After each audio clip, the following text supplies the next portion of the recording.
di natin malilimutan. Halina't tayo ay manalangin upang tayo ay kanyang pagpalain.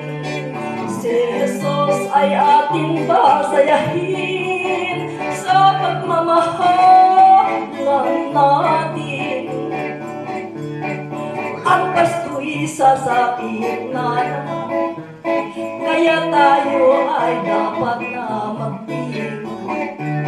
Pagkat ngayon ay araw ng pagsilang, si Jesus di natin malilimutan.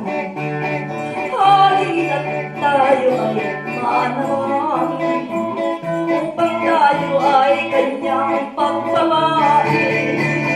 Si Jesus ay ating pasayahin sa pagmamahalan natin.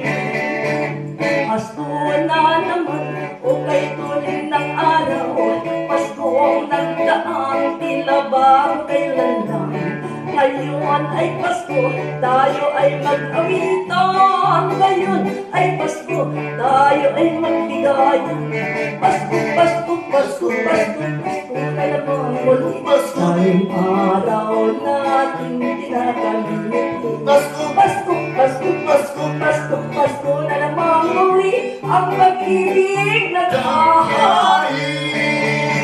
Pasko, Pasko, Pasko na naman muli. Tamang araw natin pinakamimit. Pasko, Pasko, Pasko, Pasko, Pasko na naman muli. Ang pag-ibig